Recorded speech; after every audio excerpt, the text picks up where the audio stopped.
Forced to work from home by your employer? Laid off or feeling depressed at home? Do you want to make money working from anywhere? We'll show you how to do it from your couch. It's time for another episode of the Work From Home Show. Coming to you from their homes in Austin, Texas and Tampa, Florida, here are your hosts, Adam and Naresh. Hey everybody, welcome back to another episode of the Work From Home Show. This is, I think, a special episode. But before we get to the special episode, again, I'm Naresh, with Adam Schrader. Adam, you holding it down? Holding it down. It's getting cold over here, man. But now the stay at home's not a problem because it's snowing. Yeah, you're in Texas. I'm in Florida. Here in Florida, it's in the low 50s, which is, I love it. For winter, that's incredible. But that's cold for here. And you said you see large snowflakes outside your window? It's been years since I've seen this, but yeah, there's snow outside. Well, Adam, as I mentioned earlier, I want to have this episode. I don't want to call it a special episode. It's just another episode. But I want to talk an impromptu episode. Impromptu episode. We can call it that. And I want to talk about a topic that is very pervasive and widespread, and that is politics, but how we can apply what we are seeing politically, whether it's social media, on the mainstream news media, or any news media, or just debating or arguing or fighting with our friends and family. I want to make sure that our listeners see what's most important in their lives and improve their productivity, since we now have more than one listener. We have close to 14,000 listeners. Thank you once again to all our homies, homeboys, homegirls, and home trans, all the work from homers out there. As we record this episode, Adam, I also want to state that when we start discussing things, I want you and me to record as if one of your kids or my kid is listening to this episode 15 to 20 years from, or it could even be anytime, 25, 30 years from now. But let's just assume 20 years from now. Because what has happened over the past week, I think, is a turning point in world history. Not just American history, but world history. And so, assuming that my 20-year-old son is listening to this episode and he has no idea what happened during the week of January 3rd, January 4th, or on the day of January 6th. I believe that was the day. Is that correct, Adam? It was Epiphany. It was January 6th, 2021. And we've only had, I think, one political episode that was exclusively devoted to politics right before the election of 2020. And people heard my views, who I was voting for, President Trump, why I was voting for him. And the man did a lot of good things, I think, during his first 3 years. His first 3 years, I thought, my opinion, were the best 3 years that any president in my lifetime has had when it came to GDP growth, unemployment, the economy, America first, defunding certain nations that harbor terrorism, fighting against terrorism, curbing the number of terrorist attacks against the U.S., securing the borders, actually taking a stand against illegal immigration and doing something about it, transparency in medical pricing, which is something I've been calling for ever since I had my first surgery. I can't even believe that people just go in for medical care and they have no idea what it's going to cost. You can't know. It's impossible. It's crazy. It's crazy. And just changing that and forcing public hospitals to publish costs is a good step in the right direction. going against the healthcare industry. Look, I personally thought he did an incredible job during his first 3 years. But year 4, and you can even say year 5, like the 3 weeks that he's president, and it's actually the end of year 4, but we'll just call it year 5. He just completely fell off the rails.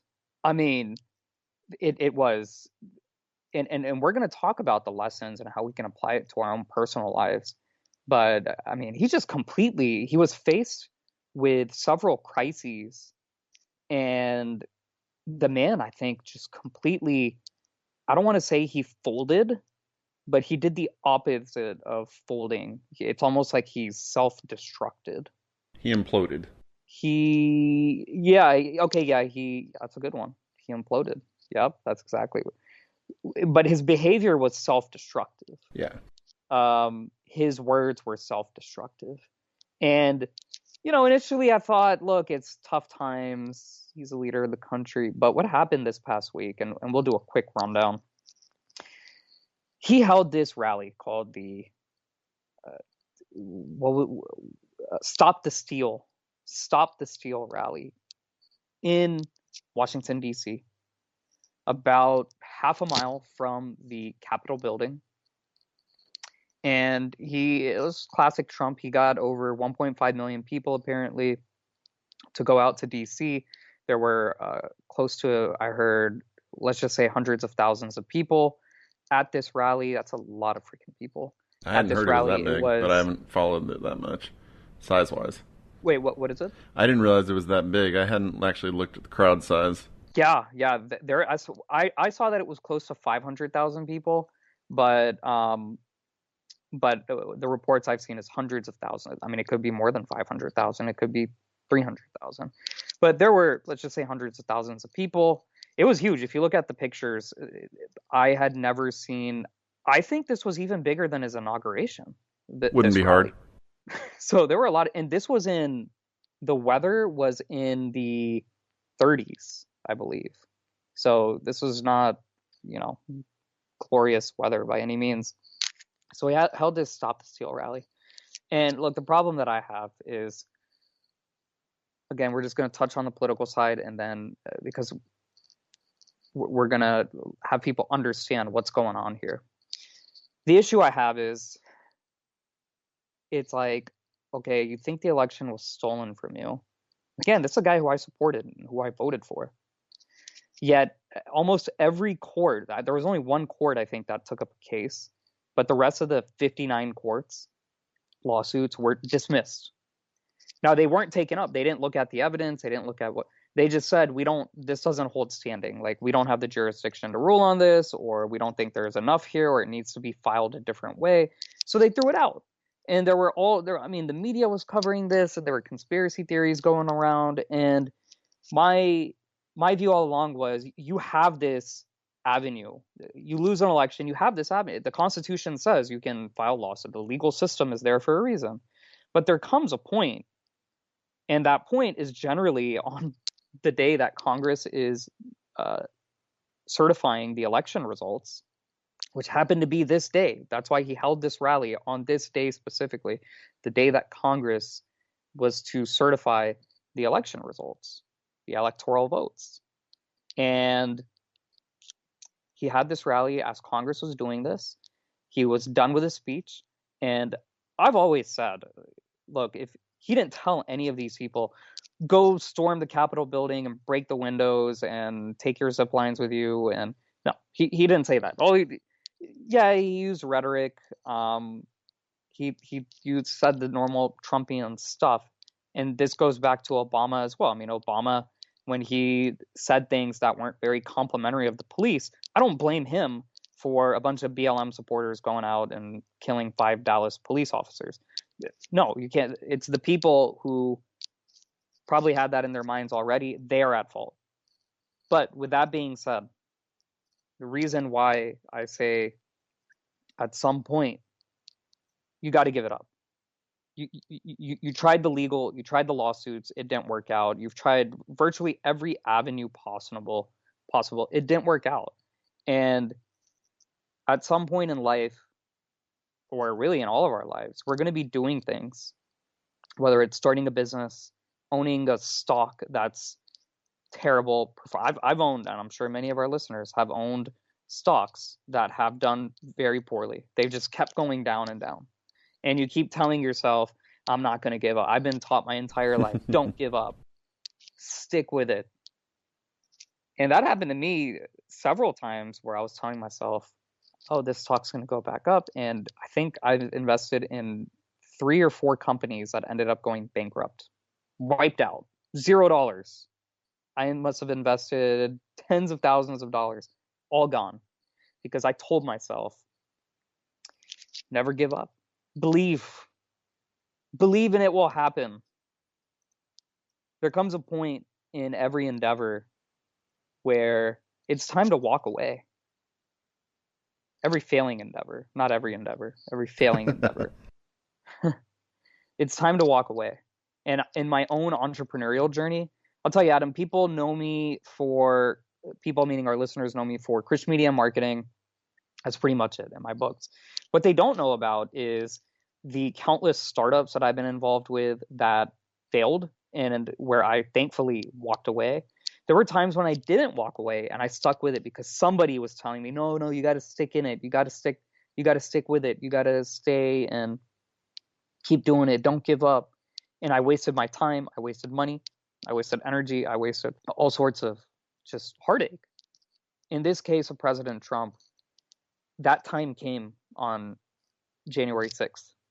That time came where he could have still held his rally and told his people, it's time to move on.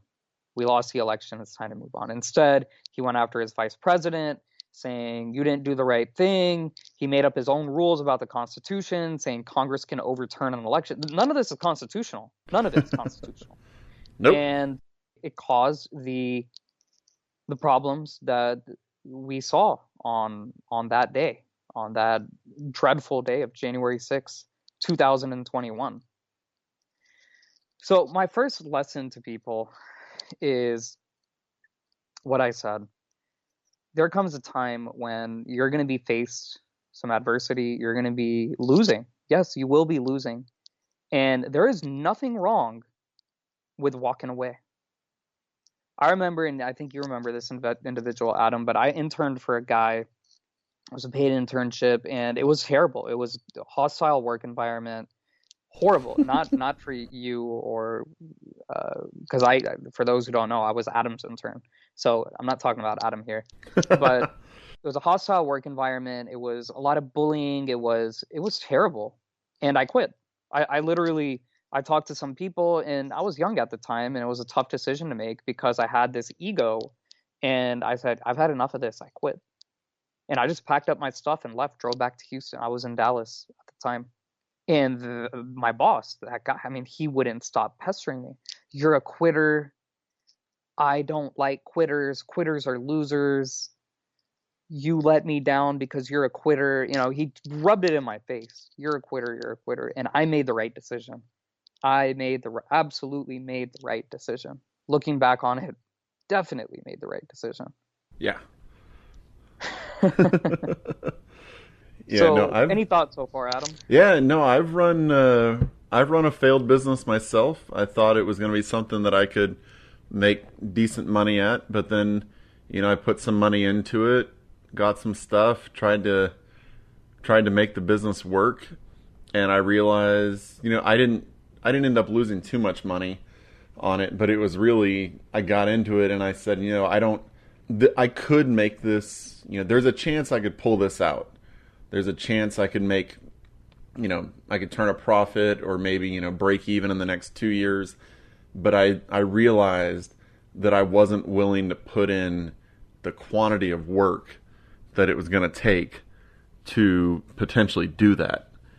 And, you really have to, and I listened to a podcast by a mutual friend of ours, Mike Norman, that just yesterday actually on my walk, and he was talking about investing in stocks, but it's really true in life.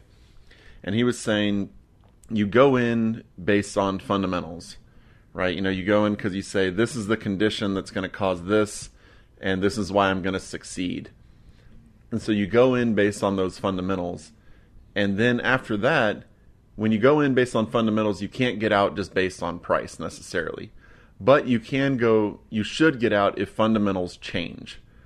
So, in this situation, like we were talking about with the election, you go in because your fundamentals in this case said, I don't think the election was fair. You know what? I may not agree with you, but you have every right to believe that. So then you go in and you say, okay, how can I change this? Or, in your business, you say, I'm going to succeed in this business because people are demanding this right now. Or, the rules, the regulations, the laws say that I can do this right now. So you go in and you start your business and you think it's going to succeed. And then maybe you realize the fundamentals weren't what you thought they were. Maybe the fundamentals change.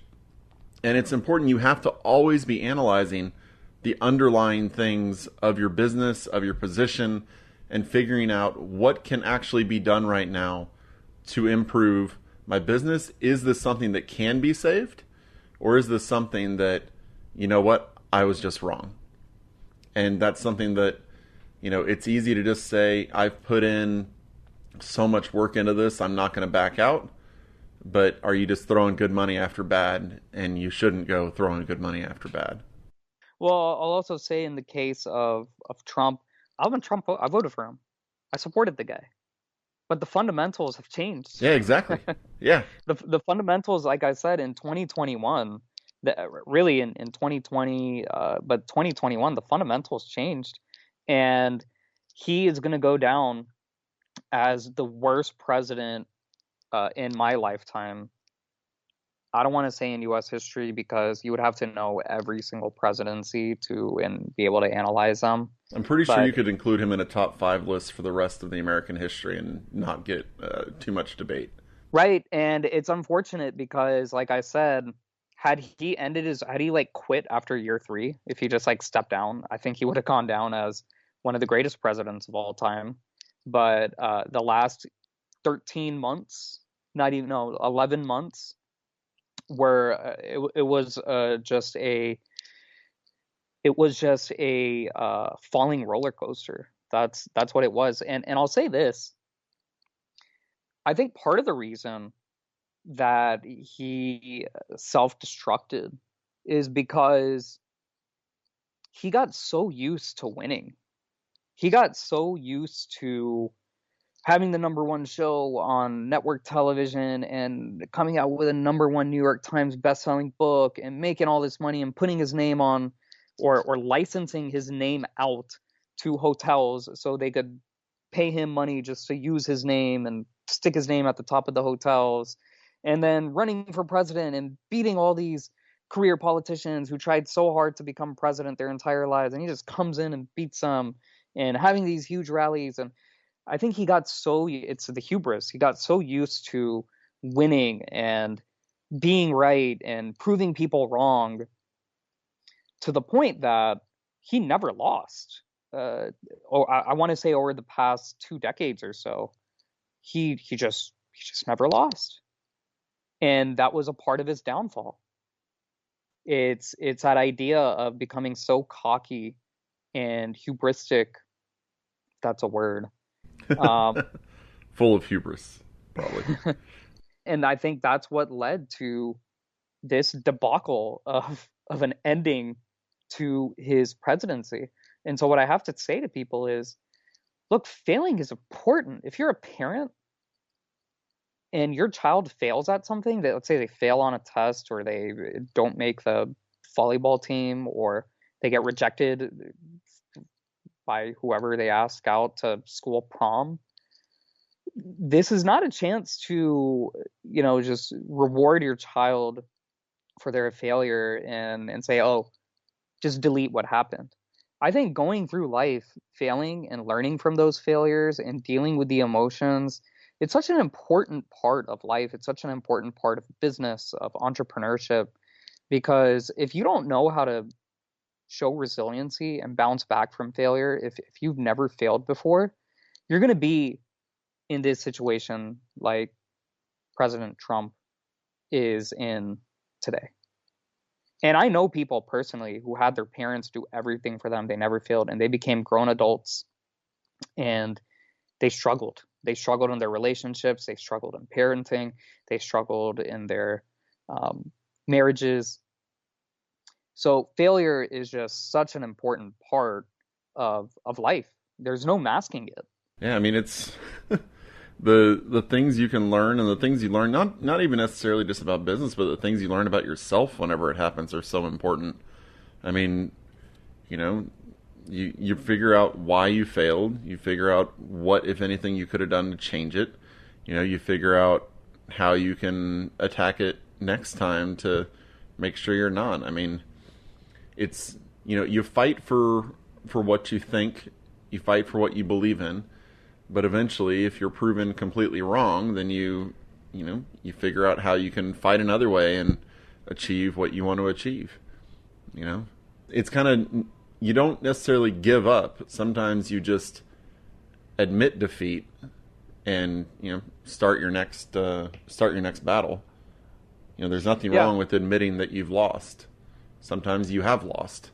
Nothing, and that's a philosophy that I take. That's a philosophy that I'm trying to preach here. And look, I've talked to some operatives within the right, and I've always been of the camp: you lose, you learn your mistake, you try better next time.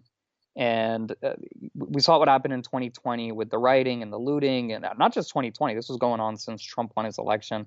The left was burning buildings and burning them to the ground, burning cities through the ground, assaults, I mean, killing police officers. And my tack was always, I'm glad I'm not a part of that, because I'm part of the side that doesn't do those things. And, you know, we're the classier side, and we have class. And if we lose, we just try again next time. You know, there's no need to do all this. Well, guess what? January 6th, of course, not all of us did it. And I would say 99% of us don't agree with it. But this does not make our side look good. What January 6th, 2021 does not make our side look good by any means, because we stooped down to that level. We stooped down to that level. And what does this have to do with resiliency?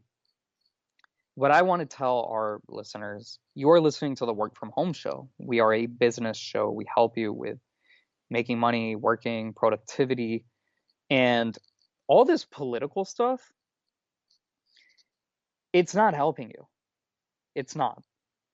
And in my book, Trump Book, chapter 1 of my book, Trump Book, is about why I don't vote. And I broke that pact in 2020. And maybe I'll vote in 2022 midterms. Maybe I'll vote in 2024. But generally, I'm trying to get back into the mindset of not voting and not caring, you know, who's president, or not putting my life into the hands of people who have no control over it. I say this because I know people personally. When Trump was elected in 2016, they said their life was over. They said there was no reason to live life. It's over. When Biden won in 2020, those same people were saying, my life has come back. Everything is going to be good. My life is back. Wow. And this is what I'm saying.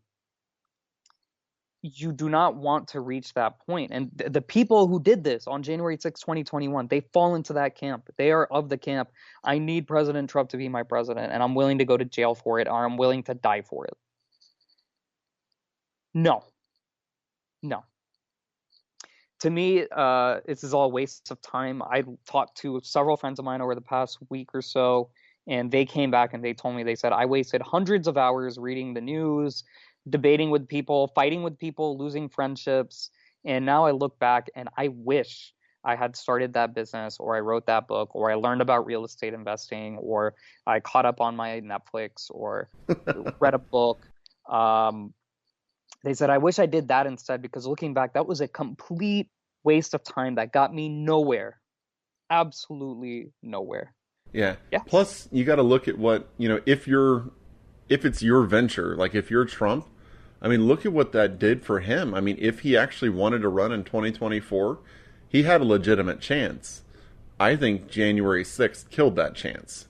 Yeah, well, that's different. I mean, that's... Yeah, no, I know, but I'm saying, like, if you're the person trying to succeed, and, you know, you keep pushing and you don't give up, you know, or not necessarily, if you don't stop whenever everything is telling you to stop, it can crush your ability to do things in the future. Absolutely. And even in my case, look, I am talking about, so people listening might be, oh, then why are you talking about this? Why are you so knowledgeable about this topic? Well, guess what? I wrote a book called Trump Book that has sold over 8,000 copies and that has incredible reviews on Audible. For some reason, the audiobook does very well. And on top of that, in 2020, I became somewhat of a media commentator, political commentator. I went on Newsmax TV twice, was on Bloomberg Business Week magazine, Bloomberg Video, hosted a webinar with the senator of Mississippi, Senator Cindy Hyde-Smith. This is actually something that I'm pursuing. I'm not doing this to get into fights and, putting my life into politics. I'm doing it for my own selfish interest because I do have an end game. I'm not going to announce it here because it's not official yet, but let's just say I'm working on some political projects. And if they work out, I will announce it on an upcoming episode. But it's a part of kind of my side job. And like you said, in the case of Trump, yeah, I mean, or any politician, that's your job. All right. But if you're some person, I dated a woman back in 2015 who was struggling with her job. She was a single mother to 2 kids. And her entire thing, she said, I need Bernie to win. Bernie's going to give me the UBI. Bernie's going to give me the free health care. Bernie's going to forgive all my student loan debt. This is what I need. This is what my kids need. This is what I need. If Bernie doesn't win, our entire family's over. And it's that mentality where you're putting your life, literally, if you're a man, you're putting your ball, you're just giving your balls to putting it on a plate and giving it to some random person in DC. You're not taking personal responsibility. Life is too short to waste time on fighting over political issues that don't really have much solution. I think it's okay to ignore the nonsense. You cannot depend on your candidate winning. This goes for sports too. I used to be one of these sports fanatics. Oh, me too. I I would get depressed. I would get depressed for Oh, weeks. no, I wasn't that bad. I remember my team lost. I was depressed for a week. Just couldn't get out of bed.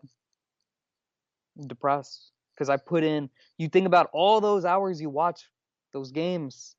You go to the games, you drive, you spend the gas money, you pay for the food, you spend all that time, and then your team loses.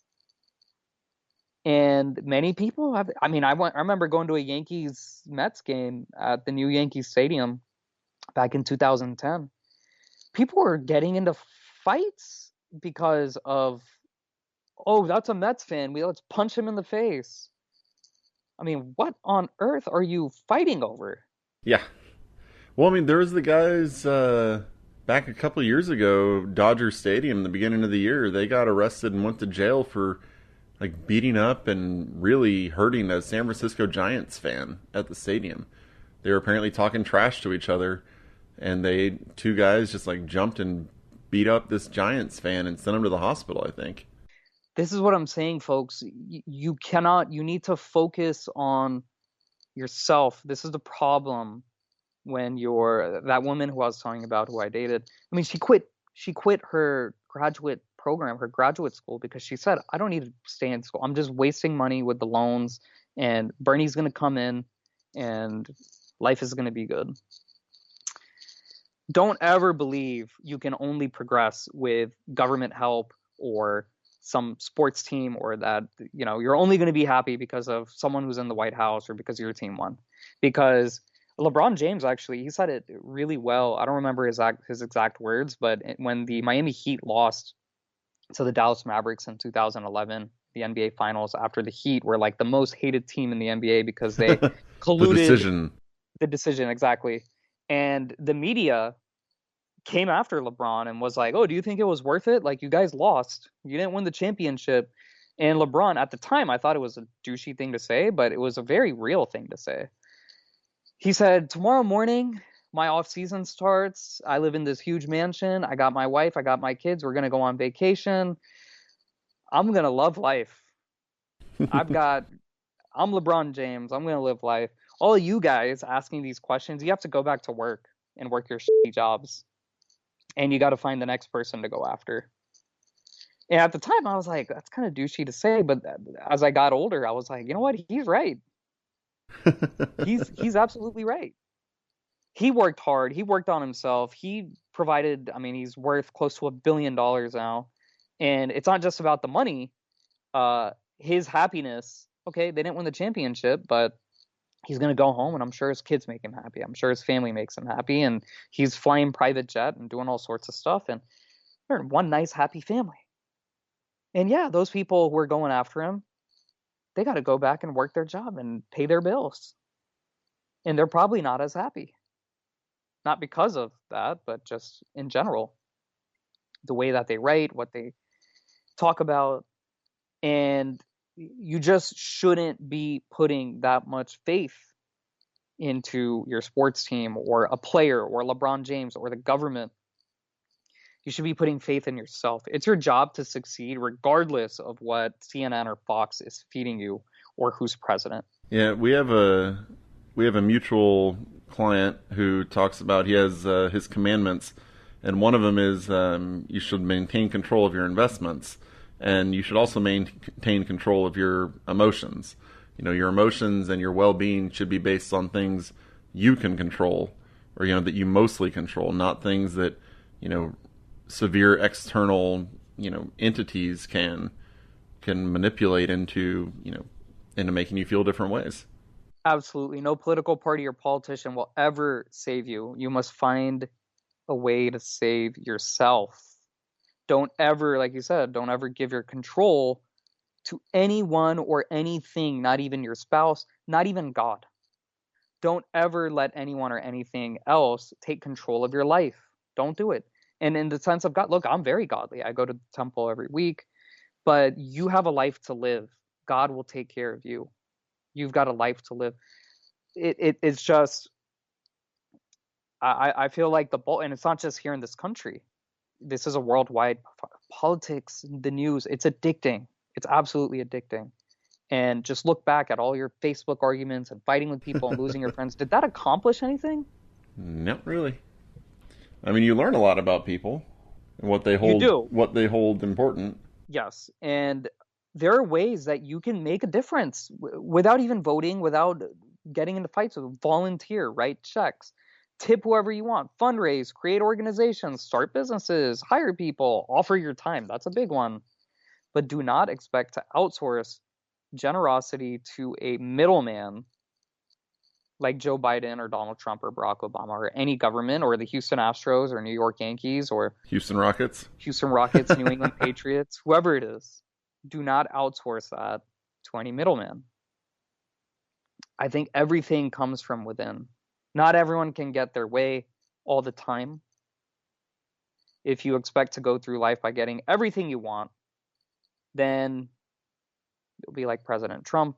You'll be diagnosed. Well, he was not diagnosed, but you'll eventually become depressed, crying on the floor like the woman who I mentioned. The world will break your heart if you think it's going to treat you fairly, or if you think your personal subjective definition of what's good or right will prevail over your definition of evil or wrong all the time. So U.S. politics is not a funeral for a loved one. The news is not a funeral. There are a lot of sad people right now. There are a lot of happy people right now. As a listener to the Work From Home show, like you said, you want to take control of your emotions. So in any case, I think it's important for people to, we had the guest James Altucher on our show, and he wrote the book Choose Yourself. I think the solution, the reason why you're listening to this show, the solution is for people to build wealth and long-lasting relationships for the next generation, so our children can compete against the Trumps and Clintons and Bidens of the world with more than just votes, marches, rallies, hashtags, and prayer vigils. Choose yourself. Choose those around you, not CNN or Fox or the president. It doesn't matter who's in there. It really doesn't.